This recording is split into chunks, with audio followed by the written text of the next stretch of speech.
Before I begin the video, I want to give thanks and appreciation to God because without Him, I wouldn't have the encouragement and perseverance to get up every day, and that's where my belief and faith rest in. I love you very much, God, and I thank you for allowing every day, every day.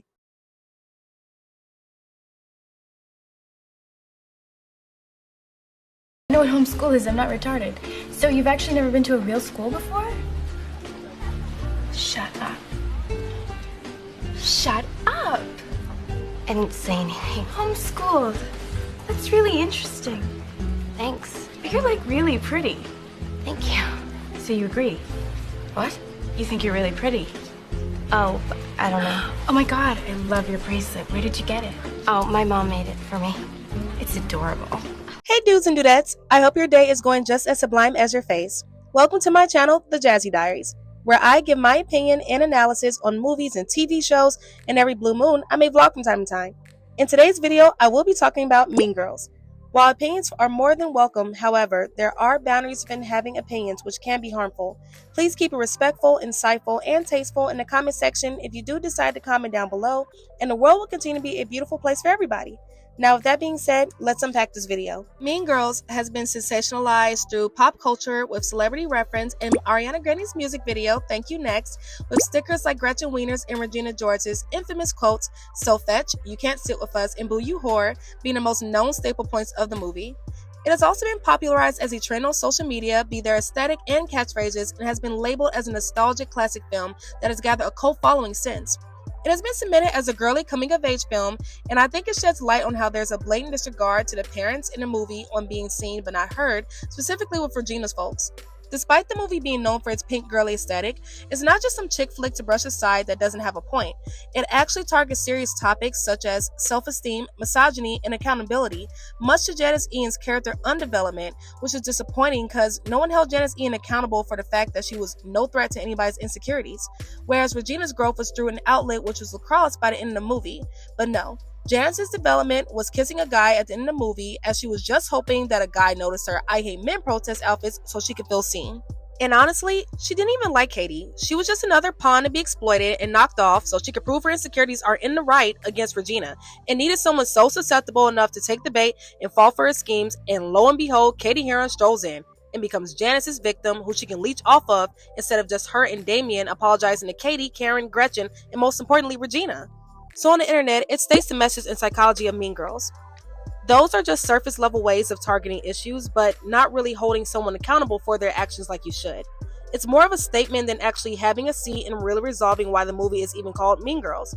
Is it its eye-catching girly aesthetic, or more so bashing attractive women for just being attractive and excusing real human issues just because you don't speak up for yourself in real life? The narrative of Mean Girls, in my opinion, is holding a sense of self-worth and either protecting your femininity and not letting people walk all over you for it, or allow internalized misogyny to get the best of you.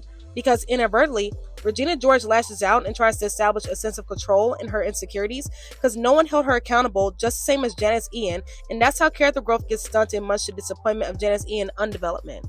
I don't know what Tina Fey was trying to convey in this movie, aside from the blatant misogyny and dismissal of male accountability, as she decided to initiate a racial hierarchy in the high school with calling the Asian kids cool Asians and Asian nerds, and the black kids angry black hotties, while the white kids weren't listed by their race, but by their actions, according to Janice Ian's definition, which is wrong in adding race to it.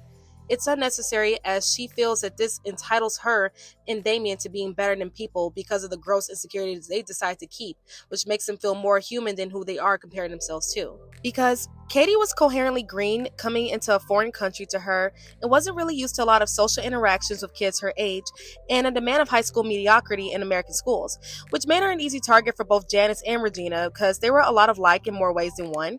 Janice just projected her jealousy and lousy insecurities onto Katie because she knew that Regina wouldn't receive her as a plastic and would smell her schemes from a mile away, because Janice secretly wanted to be a plastic and didn't feel pretty enough to just appreciate her femininity and enjoy being a girl without her wanting to fit in by fake rejecting femininity and dressing to ostracize the male gaze, quote unquote, so she could feel as if she has a mind of her own and not wanting to feel validated by guys. So she and Damien decide to vicariously live through Katie so they could feel a sense of superiority over Regina, instead of not obsessing over something you'll never be, which is Regina. because no one can ever be the same as someone else, as we were all originally and beautifully made by God, and all this endless comparison of others only leads to self-destruction and mental chaos and exhaustion, specifically among women, because of how Mean Girls is really an entertainment of female insecurity, as Tina Fey's character was projecting her own inadequacies on Katie and Regina, and inserting immaturity instead of a genuine teacher-student care towards Katie and Regina, when obviously she's inciting pretty privilege onto them instead of just holding them both accountable in a non-immature, self-inserting way. It's sad to say how most women who decide to be pick-me's never wants to correct their own actions and are constantly projecting their insecurities onto other women and allowing internalized misogyny to get the best of them, when there aren't anyone being thoughtful enough to get out of their own ways and simply not weaponize their insecurities as a way to punish other women's insecurities that so happen to be attractive, and using that to justify how rude and entitled and selfish they are, and to continue a vicious cycle of hating other women because they don't stand up for themselves. Like Gretchen Wieners, for example.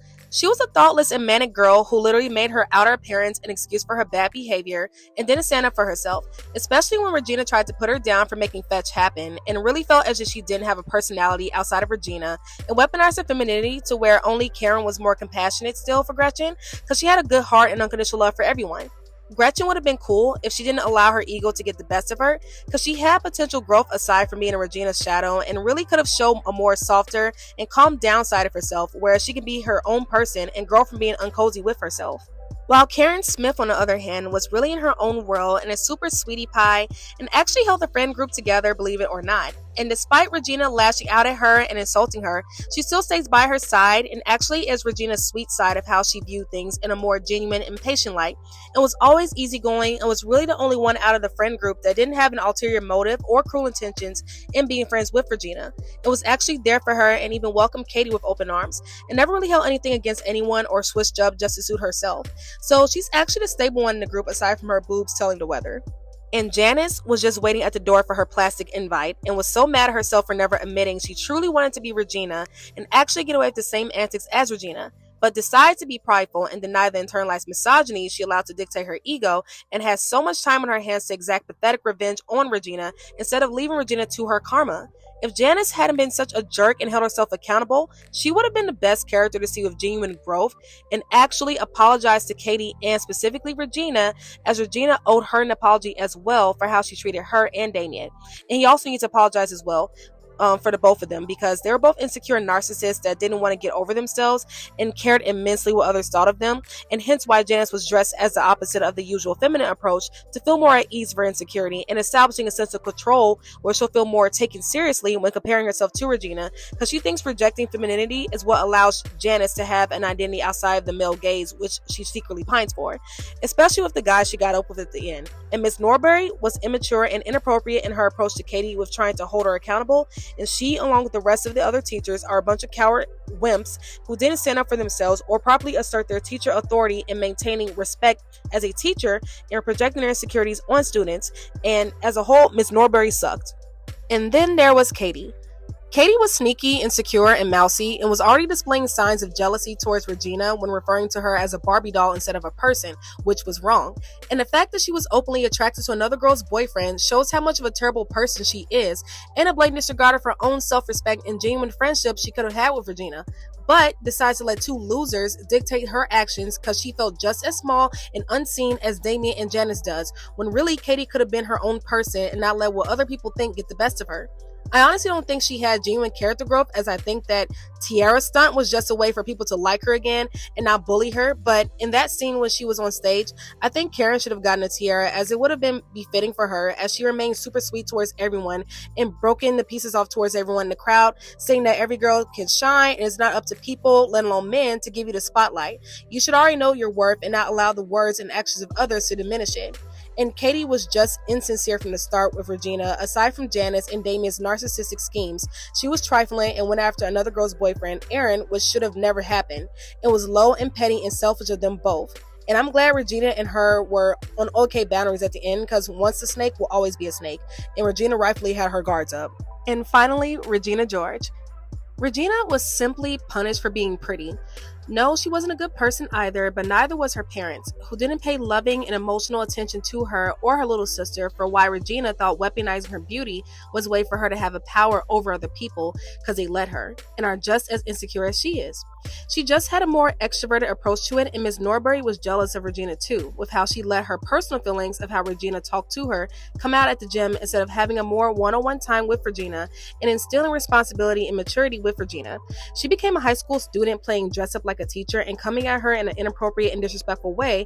Plus, majority of Regina's outfits and accessories were iconic, and Miss Norbury and other faculty of teachers were losers who didn't stand up for themselves either.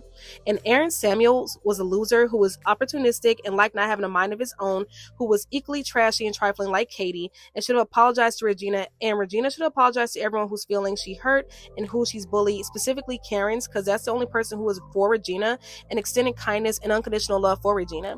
As there are a lot of misogynistic undertones in this movie, mainly against white women, and the racism and misogyny is wrong, disrespectful, and does nothing to resolve the plot in the movie, because at the end, everyone still kept their insecurities and learned nothing.